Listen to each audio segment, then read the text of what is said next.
오늘 본문 말씀을 가지고 사무엘상 강의 32번째 시간으로 하나님을 의지하여 두려움에서 벗어나라 라는 제목으로 말씀의 은혜를 나누겠습니다. 함께 우리 제목을 따라 하시겠습니다. 하나님을 의지하여 두려움에서 벗어나라. 한 번 더 따라 하시겠습니다. 하나님을 의지하여 두려움에서 벗어나라. 네, 고맙습니다. 오늘부터는 이 사무엘상 17장에 대해서 강의를 하겠습니다. 먼저 지난 시간에 대한 말씀을 간단하게 드리겠습니다. 지난 시간에 우리는 이 사울이 악령이 들었을 때 이 소년 다윗이 수금을 타고 찬양을 하였더니 그 악령이 떠나가는 그런 사건을 살펴보며 은혜를 나눴습니다. 특별히 이 사건을 통해 우리는 찬양에는 능력이 있고 찬양에는 권세가 있음을 알았습니다. 그렇다면 어떠한 권세와 능력이 찬양에는 있을까요? 그것이 지난 시간에 대한 말씀의 핵심이었습니다. 먼저는 이 영적 전쟁에서 어둠의 권세를 몰아내는 능력이 찬양에는 있습니다. 한번 따라합니다. 영적 전쟁에서 어둠의 권세를 몰아내는 능력이 있다. 사울 왕이 악령이 들어서 심히 번뇌하고 고뇌하고 있을 때 다윗이 수금을 타며 하나님을 찬양하는 이 찬양을 하였더니 이 찬양의 이 어둠의 권세가 굴복을 했어요. 그리고 그 악령이 떠나가는 이 성령의 역사가 일어났습니다. 이처럼 찬양은 우리를 묶고 있는 사탄의 권세를 무너뜨립니다. 사탄의 권세를 쓰러뜨려요. 그러하기에 사랑하는 여러분, 여러분이 영적으로 힘이 눌려있다 생각할 때, 그래서 마음이 막 답답하고 막 낙심이 되고 막 절망감이 막 밀려오고 우울하고 공허하고 또 무엇보다 두려움이 밀려올 때 찬양을 많이 부르세요. 그리고 주 예수 그리스도의 능력의 이름, 권세 있는 이름으로 담대하게 물리치세요. 그러면 영적 전쟁에서 반드시 어둠의 권세는 떠나갈 줄로 믿습니다. 또 찬양에는 어떠한 권세와 능력이 있었습니까? 막힌 영혼을 숨쉬게 하는 치유와 회복의 능력이 찬양에는 있었습니다. 한번 따라합니다. 막힌 영혼을 숨쉬게 하는 성령의 치유와 회복이 나타납니다. 이런 능력이 찬양에는 있어요. 이 악한 영이 들려서 사울이 힘이 번뇌하고 고뇌할 때 이 소년 다윗이 수금을 타며 찬양을 하였더니 이 사울에게 어떠한 일이 일어났습니까? 성경에는 그가 상쾌하게 낫고라고 이런 치유 역사가 일어났음을 기록하고 있어요. 상쾌하여 낫고라는 이 말의 의미, 히브리어 원어로는 라바토브고요. 이 말의 정확한 원래의 뜻은 영혼의 호흡이 터지고 선하게 회복되다. 성령의 능력으로 영혼의 호흡이 터지게 되다라는 뜻이에요. 앞서 말씀드린 대로 우리가 세상을 살다 보면요, 우리 그리스도인이 이 패역하고 음란하고 죄가 많은 세상을 살다 보면요, 이 심신이 힘이 약해지고 무엇보다 이 영혼이 악한 세력에, 악한 영에 눌릴 때가 많아요. 그래서 막 답답하고 막 숨을 못 쉴 것만 같고, 그래서 막 겨우 기도의 자리에 나와도 기도 한마디 못 하겠고, 예배의 자리에 와도 어찌 할 바 몰라 할 때가 많아요. 그럴 때 이 막힌 숨, 막힌 영혼의 숨이 터지게 되기까지 찬양을 계속 불러보세요. 힘있게 불러보세요.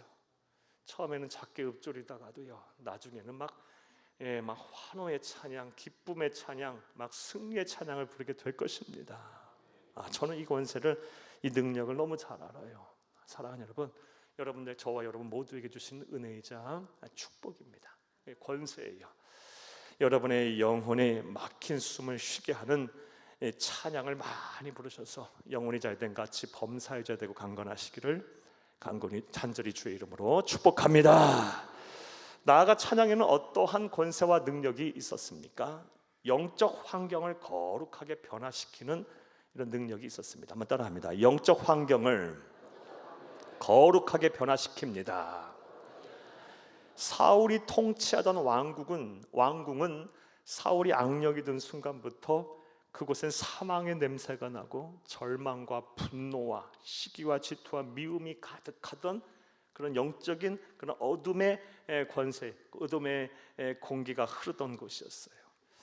그런데 이 다윗이 수금을 타고 찬양을 하는 순간부터 그 어둠의 죽음의 냄새가 나고 이 시기와 질투, 미움, 분노로 가득했던 그 살기등등했던 그 공간, 그 환경이 거룩한 하나님의 나라, 거룩한 경건하며 밝고 활기차며 아주 정결하고 성결한 공간으로 변화됐어요. 사랑하는 여러분, 이렇게 찬양에는요 영적 환경과 영적 공기, 흐름을 변화시키는 그런 위대한 능력이 있습니다. 그러므로 여러분의 삶의 자리들, 가정, 직장, 사업장, 또 교회, 삶의 일터, 학교, 또 여러분의 모든 공간, 여러분이 머무는 공간에 이 막 어둠의 권세가 막 지배를 하고 그것에 막 답답하고 우울하고 막 흑암으로 막 지배, 영이 흑암의 영이 지배를 해서 막 미움과 다툼, 시기, 질투로 가득하다 한다면 그곳에 찬양이 흐르게 하세요. 찬양이 터져 나오게 하세요. 24시간 찬양이 머물게 하세요. 그러면 그곳에 하나님의 나라가 임하게 될 것이고 거룩한 하나님의 환경이, 거룩한 하나님의 거룩하신 영이 임하시는 환경이 조성될 줄로 믿습니다. 여러분의 가정이 그렇게 변화되기 바라고, 여러분의 직장과 사업장, 학교와 삶의 일터가 그런 공간, 찬양이 흘러 넘치는 공간이 되기를 간절히 주의 이름으로 축복합니다. 한번 따라합니다. 내가 처한 환경이 억울하고 답답한 영적 감옥 같다면 그곳에서 원망을 멈추고 찬양을 시작하라.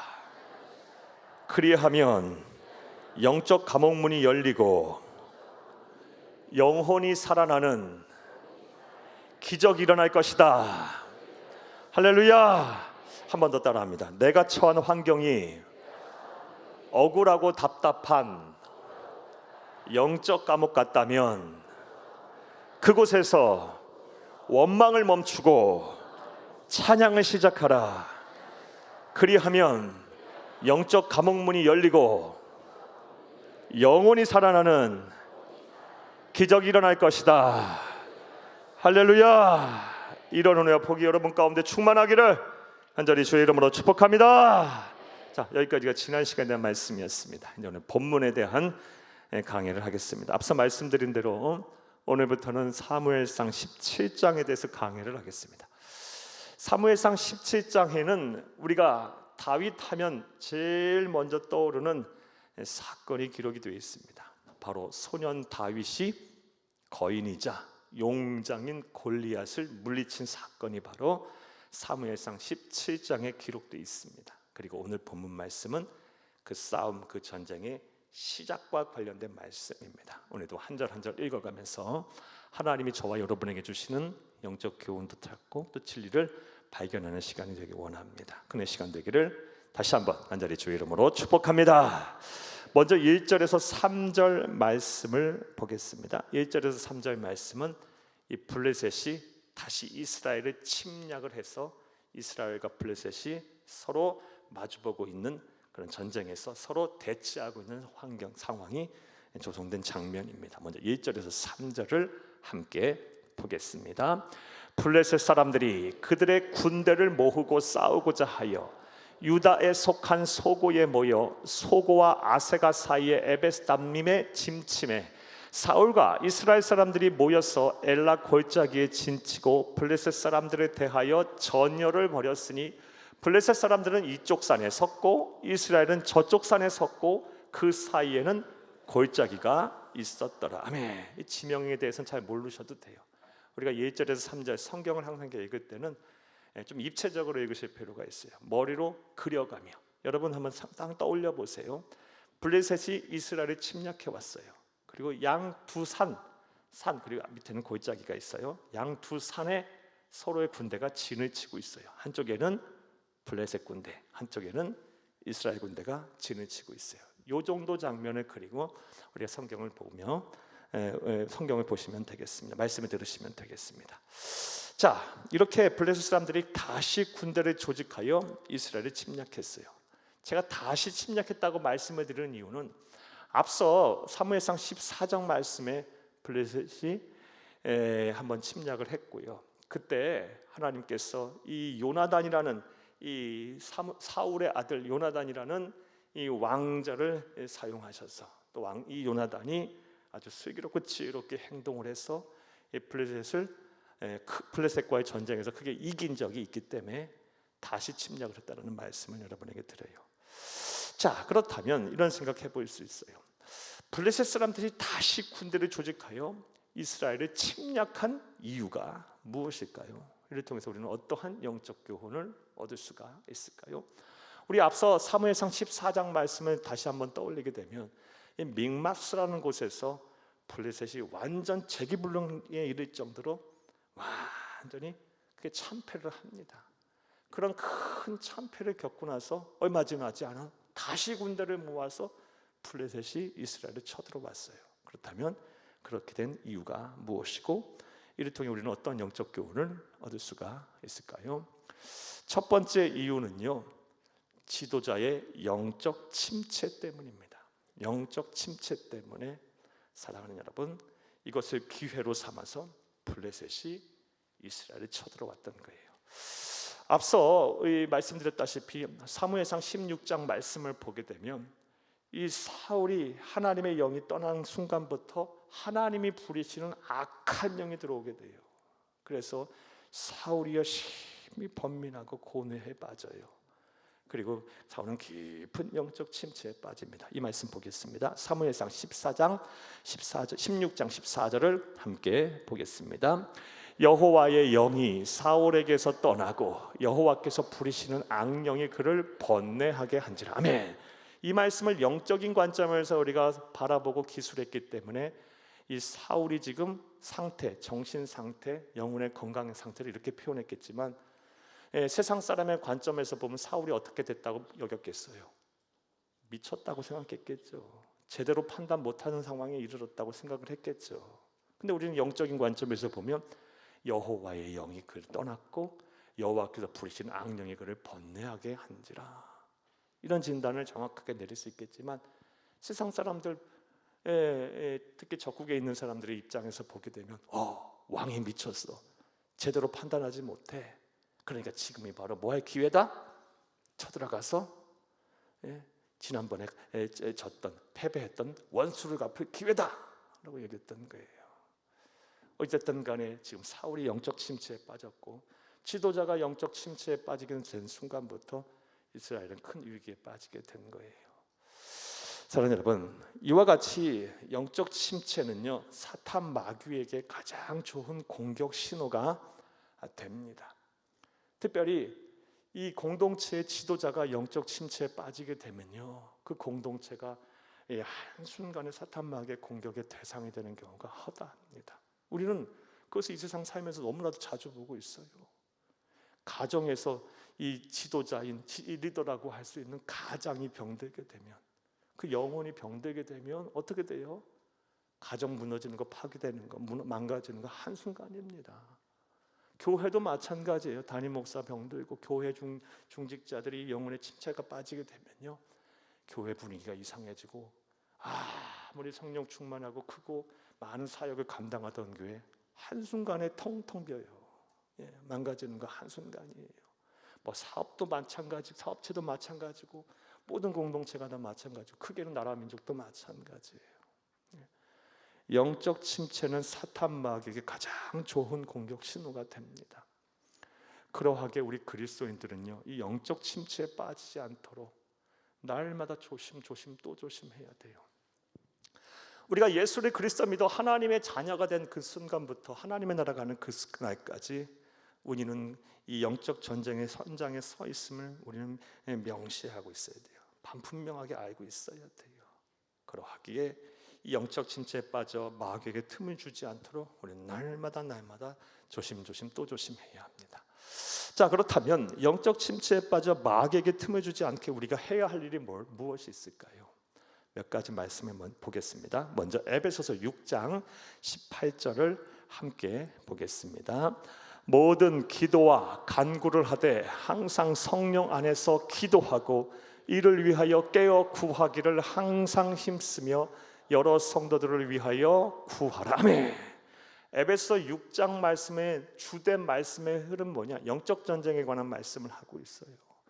에베소 6장 13절 말씀에 우리의 씨름은 혈과 육을 상대하는 것이 아니요 통치자들과 권세들과 이 어둠의 상 주관자들과 하늘에 있는 악한 영을 상대함이라. 이어지는 말씀에 그러므로 하나님의 뭐를 입으라?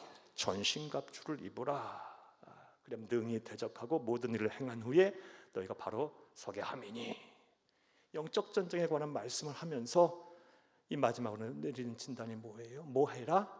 깨어 뭐해라? 기도하라. 기도해라. 사랑하는 여러분, 영적 침체는요 곧 사탄막의 가장 공격의 가장 좋은 신호가 돼요. 그러하기에 우리는 깨어 있어야 하고 영적으로 깨어 있는 데 있어서 가장 효과적인 방법이 뭐다? 기도예요. 기도. 우리가 기도를 다음과 같이 생각하는 경향이 있어요. 내 마음의 소원, 내가 정말 바라고 원하는 것을 하나님께 아뢰는 수단으로만 기도를 여기시는 분들이 많아요. 그러면 이런 기도에 대한 생각을 갖고 계신 분들은 내 필요한 것을, 부족한 것이 생길 때만 기도하겠죠.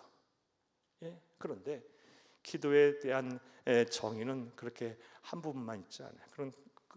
그런 기도에 대한 정의를 갖고 계신 분들은 좋은 점수의 좋은 그런 기도에 대한 평가로 정의를 내리고 계신 분이 아니에요. 바른 정의를 내고 계신 분이 아니에요.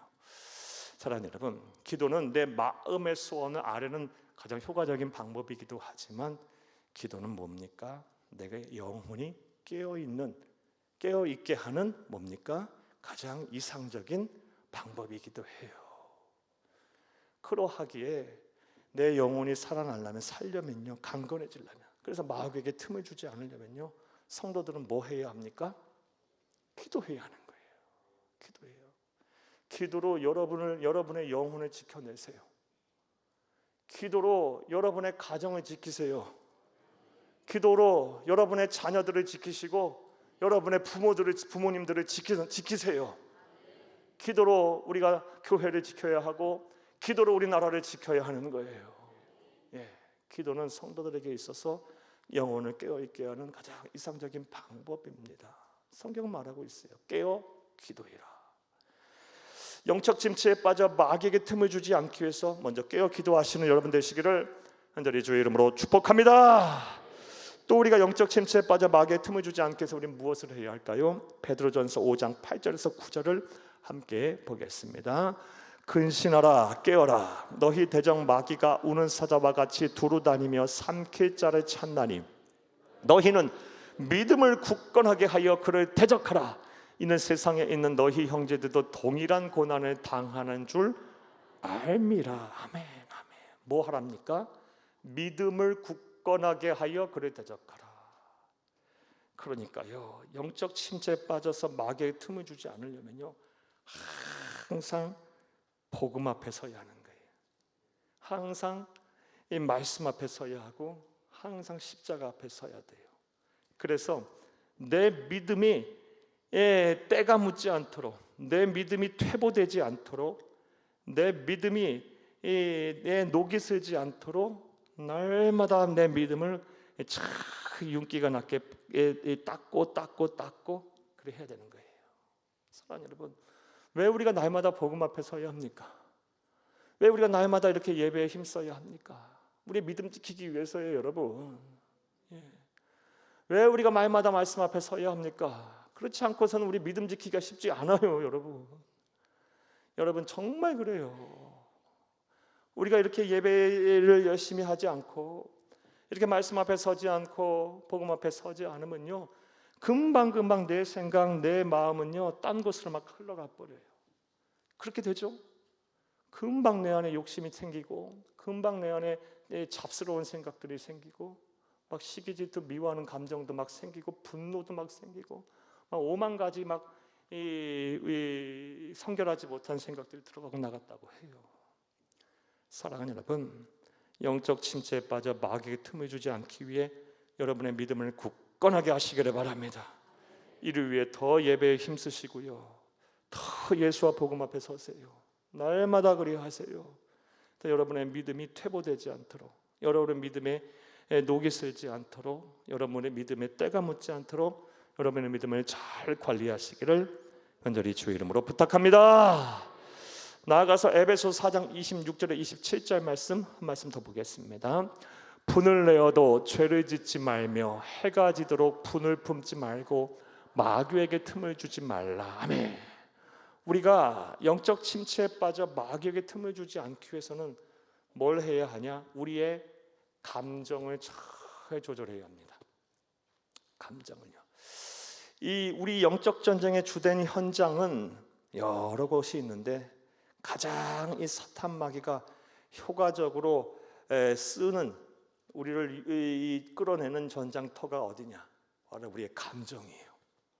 우리의 감정 속에 들어와서 우리로 하여금 한없이 막 낙심하게 만들고, 막 우울하게 만들고, 막 한없이 막 무너져 내리도록 만들어요. 그 가운데 성경은요, 여러 감정이 있는데 특별히 마귀에게 틈을 주지 않기 위해서 조절해야 될 감정에 대해서 이 에베소서에서 분명 말하고 있어요. 그 감정이 뭡니까? 분노예요. 분노.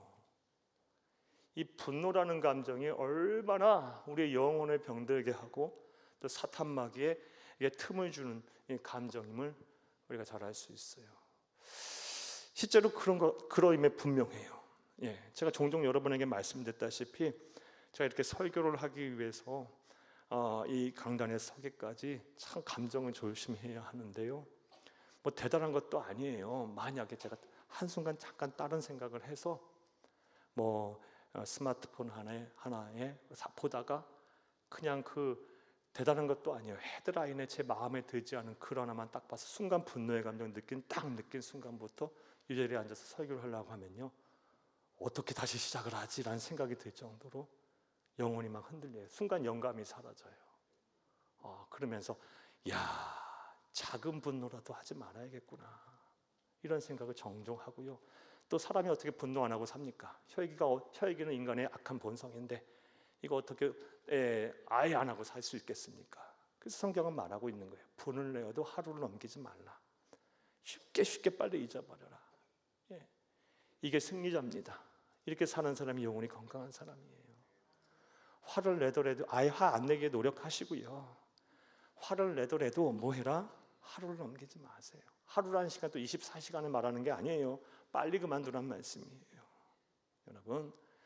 여러분, 그리고 우리가 살아봐서 알지만 화를 내서 내게 좋았던 적 한 번이라도 있습니까? 여러분, 내 마음도 힘들고 나로 인하여 내가 정말 사랑하는 사람들 마음과 생각에 상처를 준 경우가 얼마나 많습니까? 분노를 잘 조절하셔야 돼요. 이 분노의 감정을 속을 파고들어 이 사탄 마귀가 우리를 아주 괴롭게 하고 우리를 무너뜨리곤 합니다. 분노하고 낙심하지 않도록 여러분의 감정을 잘 조절하시기를 간절히 주의 이름으로 부탁합니다.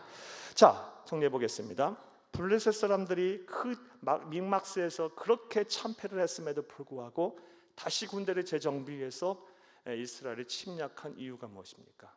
사울이 영적 침체에 빠졌기 때문에 그래요.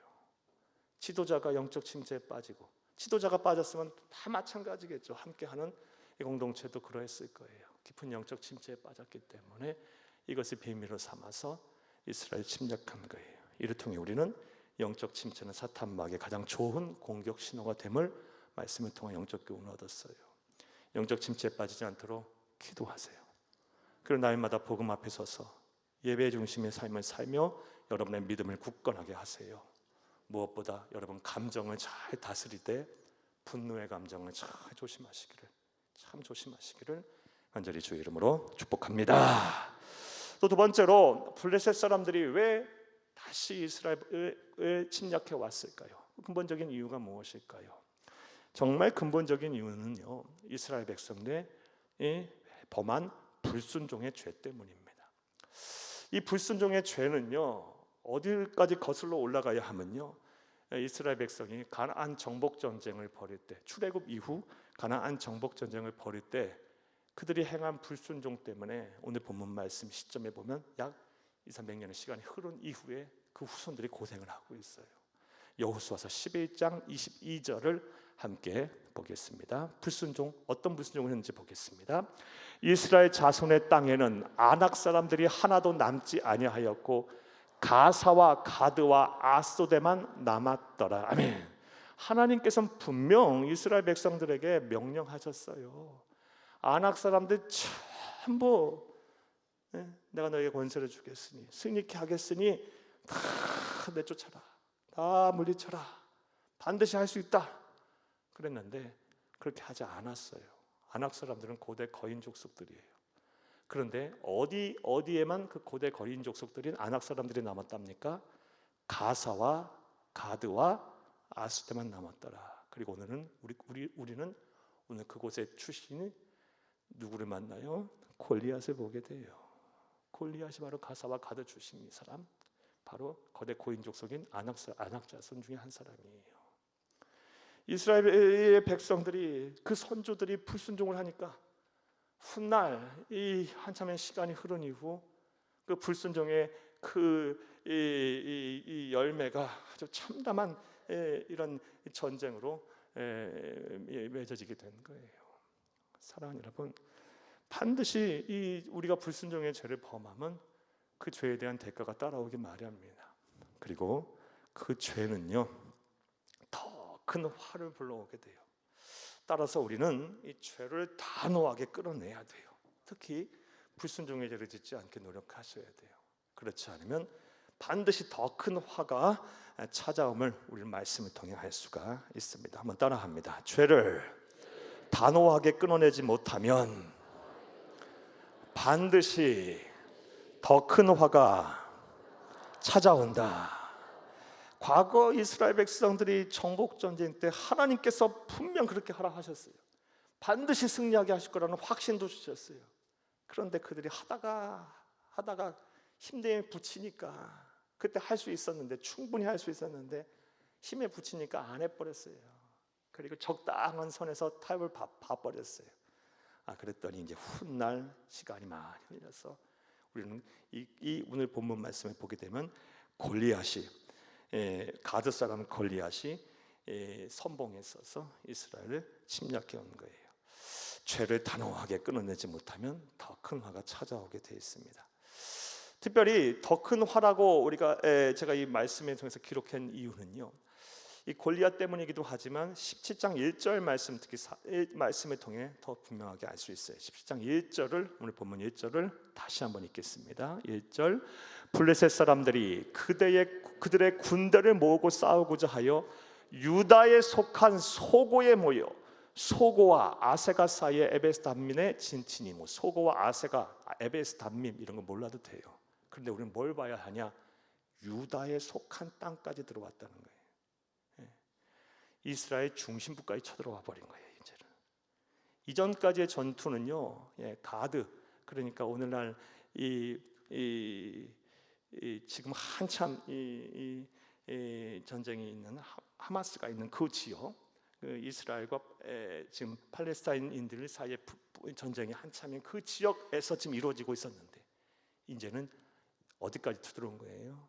이스라엘의 한복판까지, 중심부까지 블레셋 사람들이 쳐들어온 거예요. 유대 족속의 중심부까지 쳐들어왔던 거예요. 사랑하는 여러분, 죄를 단호하게 끊어내지 못하면 반드시 더 큰 화가 찾아옵니다.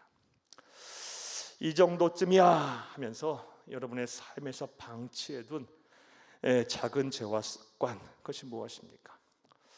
여러분 알면서, 여러분 다 알고 있어요. 또 모르면서 부지불식간 여러분이 짓고 있는 죄가 무엇입니까? 그리고 여러분이 허용하고 허락하고 또 합리화하며 타협을 적당히 보는 선에서 방치해 두고 있는, 여러분 버려야 될 이 불순종의 죄 무엇이 있습니까? 하나님께서 오늘 이 시간 깨닫게 하실 때 다 내려놓으세요. 회개하세요. 그리고 이전과는 전혀 다른 삶을 사시기를 간곡히 주의 이름으로 부탁합니다. 자, 그렇다면 또 죄를 단호하게 끊어내지 못하면 반드시 더 큰 화로 찾아오는 이유는 뭘까요? 이 죄에는요, 스스로 자라나는 영적 생명력이 있기 때문에 그래요. 죄는 가만히 놔두면요, 점점 불어나는 그런 영적 생명력이 있어요. 야고보서 1장 15절 말씀을 함께 읽겠습니다. 욕심이 잉태한즉 죄를 낳고 죄가 장성한즉 사망을 낳느니라. 아멘. 사랑하는 여러분, 우리가 이런 것은 너무 잘 알아요. 큰 도둑이 처음부터 큰 도둑이 되지 않아요. 작은 바늘 같은 도둑, 바늘 도둑이 소도둑 되는 것이고, 작은 범죄를 진 범죄자가 나중에 큰 범죄를 짓는 거예요. 여러분, 우리가 이것은 다 공감하는 내용이죠. 그러하기에 죄는 스스로 자라는 영적 생명력이 있기에 죄는 줬으면 단호하게 끊어내야 합니다. 적당하게 내버려 두지 마세요. 다른 사람 다 그렇게 사는데, 그리고 그렇게 단호하게 끊어버리는 것이 귀찮아서, 힘들어서, 그리고 뭔가 손해보는 것 같아서, 뭔가 놓치는 것 같아서 적당하게 한 발은 세상에 두고 한 발은 하나님에 두고 하려고 하지 마시고 죄는 단호하게 끊어버리시기 바라요. 그렇지 않다면 반드시 더 큰 화가 찾아오게 될 것입니다. 오늘 본문 말씀을 통해 우리에게 주는 영적 교훈이에요. 이런 것 또한 우리가 반면교사 삼아야 돼요. 하나님은 이렇게 이스라엘 백성들의 역사를 통해서 우리가 이 세상을 어떻게 살아야 할지, 우리 그리스도인들이 어떻게 살아야 할지 분명히 말씀해 주고 계세요. 죄를 지었으면 단호하게 끊어버리세요. 그리고 그렇지 않으면 반드시 죄가 더 큰 화가 찾아올 것입니다. 이 영적 교훈을 온전히 믿고 행하는 여러분 될 수 있기를 간절히 주의 이름으로 부탁합니다. 자, 지금까지 1절에서 3절까지의 말씀을 보았습니다. 자, 머릿속으로 다시 한번 그려볼게요. 이 두 산이 있고 그 사이에 골짜기가 있습니다. 한쪽에는 블레셋 군대가 진을 치고 있고 한쪽에는 이스라엘 군대가 진을 치고 있습니다. 자, 그리고 나서 이제 전쟁의 개시가 되는데요. 자, 이제부터 4절에서 7절까지의 말씀을 먼저 보겠습니다. 전쟁이 개시되는 시점에 블레셋의 선봉장인 가드 사람 거인자 용장인 골리앗이 나타나서 전쟁을 돕습니다. 4절에서 7절을 함께 보겠습니다. 블레셋 사람들의 진영에서 싸움을 도두는 자가 왔는데 그의 이름은 골리앗이요 가드 사람이라. 그의 키는 6규빗 한 뼘이요 머리에는 노토구를 썼고 몸에는 비늘 갑옷을 입었으니 그 갑옷의 무게는 놋 5천 세겔이며 6절. 그의 다리에는 놋 강반을 찼고 어깨 사이에는 놋 단창을 메었으니 그 창자루는 배틀창 같고 창날은 철 600세겔이며 방패든 자가 앞서 행하더라. 아멘. 성경은 이 골리앗의 풍모, 그리고 골리앗이 착용한 무기, 그리고 보호 장구, 그리고 그가 들고 있는 무기까지 자세하게 기록으로 남기고 있어요. 그 이유가 무엇일까요? 좀 이따 말씀드릴게요. 먼저 골리앗이 어떤 사람인가 한번 보겠어요. 그의 키가 6규빗 한 반이라고 말하고 있어요. 한 규빗은요, 한 규빗은 여기를 말이에요. 여기서부터 시작해서 요 손까지의 길이, 이게 한 규빗이에요. 대략 45cm에서 50cm 정도 됩니다. 욕하는 거 아닙니다. 여기서부터 여기까지, 이렇게 여기까지의 길이가 한 규빗이에요. 성경에 성인 남성의 여기 팔꿈치부터 중지까지의 길이, 여기 한 규빗이고요. 45에서 50cm 길이 정도 되고 6규빗 반이라고 하면 대략 280, 90, 280, 90 되는, 어떤 사람은 3m라고도 하고요. 성경에는 이 규빗이 또 큰 규빗, 작은 규빗에서 나눠서 아무도 정확한 수치는 대략 몰라요. 3m 정도, 290에서 3m 정도 된다라고 생각하면 돼요. 3m 되는 사람, 엄청나게 큰 키의 거인이 분명하겠죠. 제가 설교 준비하며 찾아보니까 지금 살아있는 사람 중에 가장 큰 신장을 가장 큰 사람이 튀르키아의 술탄 쾌션이라는 분인데요. 키가 251cm랍니다. 뭡니까? 251cm인데요. 지금 살아있는 사람 중에 최장신이라고 합니다. 근데 골리앗은 이 사람보다 50cm가 더 커요. 어마어마하게 큰 사람이죠. 압도적인 체구를 그는 가진 사람이에요. 그리고 완벽한 무장을 하고 있어요. 머리에는 노토구를 썼고요. 몸에는 무게만 놋 5,000세겔이라고 합니다. 5,000세겔이라면 약 57kg. 57kg의 갑옷을 입고 있어요. 대단히 큰 무게죠. 비늘 갑옷을 입었고요. 다리에는 녹각반을 차고 어깨에는 녹 단창을 메었어요. 그의 창자루는 배틀채만큼 굵었고 창날의 무게만 해도 철 600세겔, 7kg. 여러분 7kg의 창날만 7kg입니다. 또한 그의 앞에는 거대한 방패를 든 부하가 따로 앞장서서 호위하고 있습니다. 사랑하는 여러분, 왜 성경은 이렇게 자세하게 골리앗의 압도적인 체구, 완벽한 무장, 또 치명적인 공격 무기에 대해서 자세하게 기록을 남기고 있을까요? 이 기록으로 남긴 이유는요, 사랑하는 여러분, 이스라엘 백성들이 이 골리앗을 보며 느꼈던 공포와 두려움을 자세하게 표현을 하기 위해서, 이 골리앗을 보면서 이스라엘 백성들이 얼마나 두려움에 떨었겠어요. 이 골리앗을 보며 이스라엘 백성들이 느꼈던, 이 군대가 느꼈던 이 두려움과 이 공포를 표현하는 방법이 바로 이 골리앗에 대한 자세한 설명이에요. 압도적인 체구, 완벽한 무장, 치명적인 공격 무기를 자세하게 설명하면서 이스라엘 백성은 지금 심히 뭐 하고 있다? 두려워 떨고 있다. 이를 통해 우리는 또 다음과 같은 영적 교훈을 얻을 수가 있어요. 사탄 마귀는요, 이 눈에 보이는 두려움을 시각화하여 우리를 마비시켜요.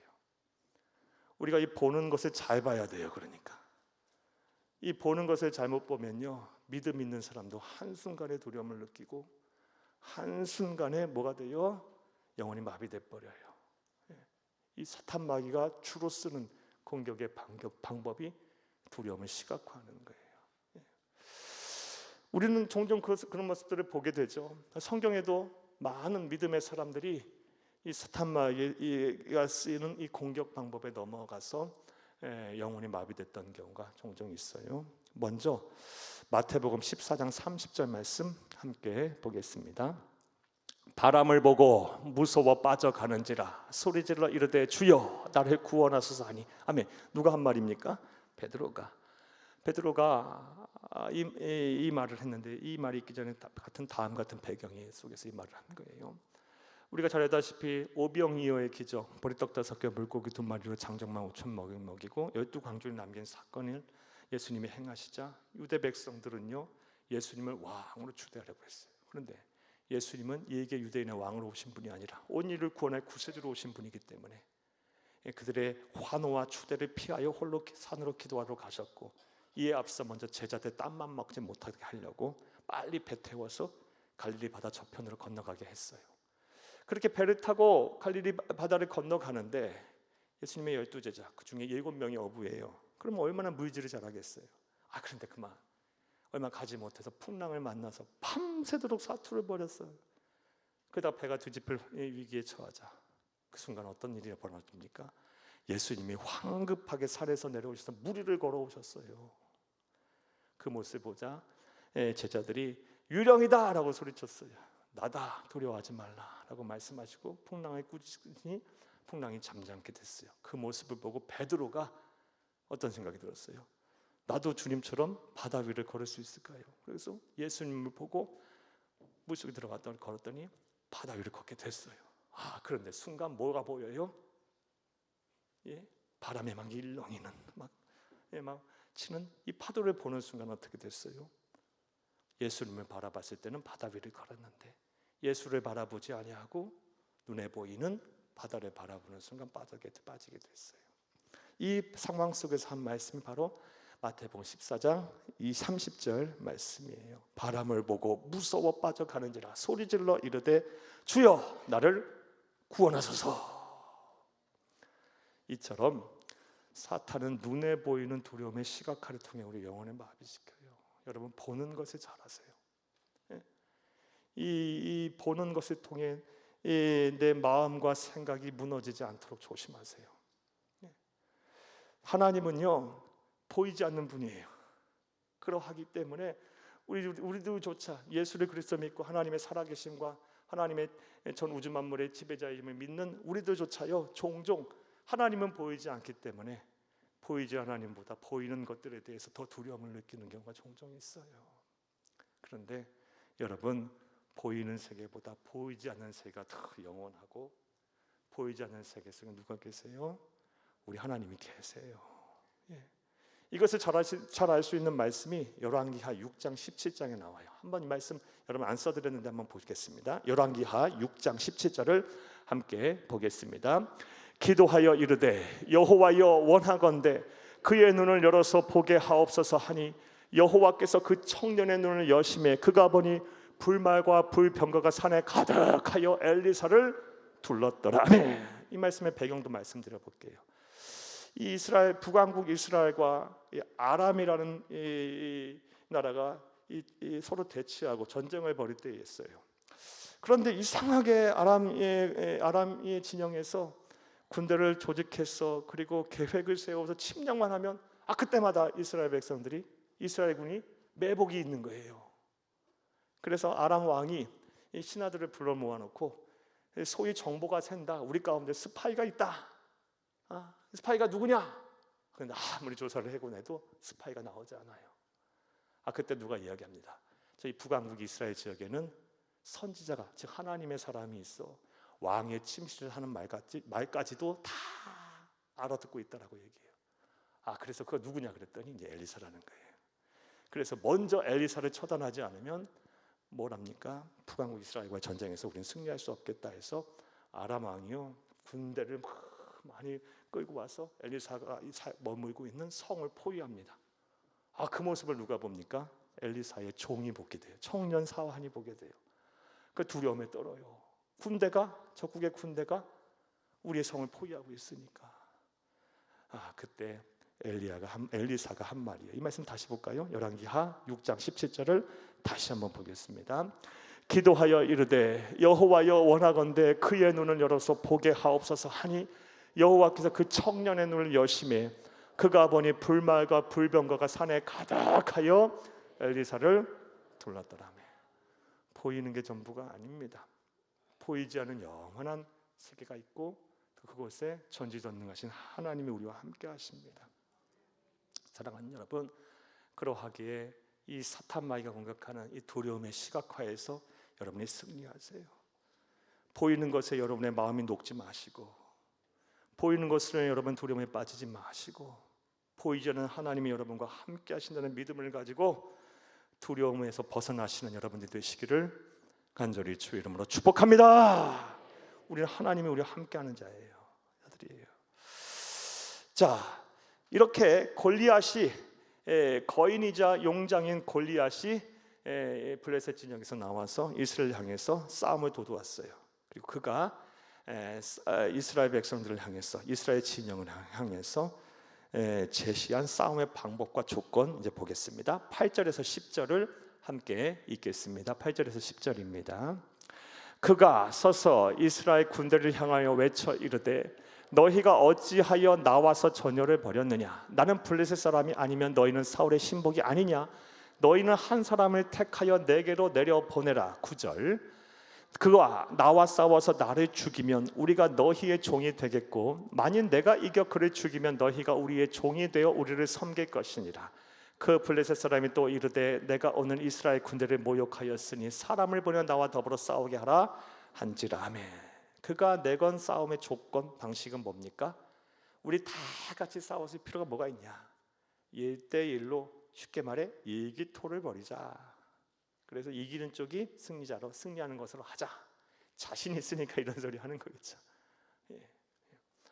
사랑하는 여러분, 이런 말을 이런 이 전쟁의 방법 그리고 승리의 방법을 조건으로 내세웠어요.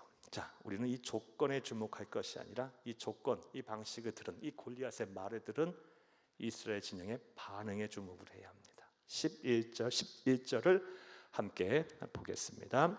사울과 온 이스라엘이 블레셋 사람의 이 말을 듣고 놀라 크게 두려워하니라. 이스라엘 온 이스라엘이라고만 표현해도 될 텐데 왜 굳이 사울과 온 이스라엘이 블레셋 사람의 이 말을 듣고 놀라 크게 두려워하니라 이렇게 표현했을까? 이런 것도 잘 봐야 돼요. 특별히 이 짧은 한 구절에 당시 이스라엘 모든 진영의 영적 상태를 지금 기록을 하고 있어요. 고스란히요. 왕부터 말단 군인까지 전부 다 뭐했다? 낙심하게 된 거예요. 특별히 사울이 그렇게 낙심한 거예요. 사울은 어떤 존재입니까? 사랑하는 여러분, 왕입니다. 그리고 그의 외모는요, 우리가 일찍이 살펴봤듯이 다른 사람보다 어깨가 더 하나가 높았다. 그러니까 신체적으로도 굉장히 크고 또 우람했을 거라고 봐요. 그리고 저 잘생겼고 또 왕이고 권세 있고 또 부유했을 것이고요. 모든 것을 갖춘 사람이에요. 그런데 골리앗 외침 한마디에 그 위용 하나 보고 한 모습을 보고 속절없이 낙심해 버려요. 무너져 버려요. 이게 바로 나약한 인간의 진실한 모습이에요. 솔직한 모습이에요. 사랑하는 여러분, 사람은 누구나 다 강한 것 같지만 이 눈에 보이는 것 그리고 귀에 들리는 것 그것 한마디에 이 사울처럼 속절없이 무너질 수 있는 존재임을 우리는 기억해야 돼요. 그러하기에 세상에서 내가 의지하는 것들은 결정적으로 나를 지켜주지 못해요. 특별히 내 마음과 생각을 지켜주지 못합니다. 여러분 공감하시죠? 정말 내 마음과 생각이 힘들 때, 내 마음과 생각을 지켜야 할 때, 내가 그동안에 쌓아왔던 것, 내가 이루려고 했던 것, 그래서 이루고 내 손에 주어진 것들이 나를 지켜줍니까? 내 마음과 생각, 내 영혼을 지켜주었습니까? 그렇지 못해요. 결정적인 순간에 그것들은 나에게 별로 도움이 되지 못해요. 사랑하는 여러분, 이제 오직 살아계신 만군의 여호와 하나님만을 의지하세요. 그리고 두려움에서 벗어나시기를 간절히 주의 이름으로 축복합니다. 그래서 성경에는 특별히 시편에는 그토록 많이 여호와는 나의 피난처라는 말을 그렇게 많이 한 거예요. 여호와는 나의 산성이요 방패시요 요새시요 반석이요 구원의 뿌리시요. 왜 그런 말을 자꾸 그렇게 많이 했을까요? 또 그런 시를 지은 사람은 대체로 다 다윗과 같은 왕 그리고 권세자 또 어느 정도 사회적 지위와 신분 위치를 가지고 있었던 그런 아삭과 같은 지도자 이런 사람들인데요. 자신들이 가지고 있었던 그리고 가지려고 노력했던 그래서 소유했던 것들이 결정적인 순간에 나를 지켜주지 못함을 그들이 분명히 알았기 때문에 그래요. 사랑하는 여러분, 내가 소유하고 있는 그런 재산도 그리고 건강도 그리고 그토록 그렇게 열심히 노력해서 딴 학위도 그리고 그렇게 마음을 쏟아가며 키웠던 자녀도 결정적인 순간에 나를 지켜주지 못해요. 여러분의 사업체도 직장도 또 그 누구도 그 무엇도 결정적인 순간에 내가 의지할 대상이 되지 못해요. 사랑하는 여러분, 그러하기에 빨리 오직 살아계신 살아계신 만군의 여호와 하나님만을 의지하는 그런 지혜롭고 복된 성도들이 다 되시기를 간절히 주의 이름으로 부탁드립니다. 이것이 바로 오늘 이 본문 1절에서 12절까지의 말씀을 통해 우리가 들어야 될 어찌 보면 가장 핵심적인 하나님의 음성이에요. 한번 따라합니다. 세상에서 내가 의지하는 것들은 결정적인 순간에 나를 두렵게 하는 것으로부터 나를 지켜주지 못한다. 이제 오직 살아계신 만군의 여호와 하나님만을 의지하여 두려움에서 벗어나라. 다 못 잊고 못 생각이 안 나고 못 외우겠으면 다 잊어버리시고 하나님을 의지하여 두려움에서 벗어나라. 이것만 기억하시면 돼요. 한번 따라합니다. 하나님을 의지하여 두려움에서 벗어나라. 이 진리를 한치도 의심하지 않고 믿어 여러분의 영혼이 자된 같이 범사의 죄도 강건하시기를 간절히 주의 이름으로 축복합니다. 축복합니다. 축복합니다.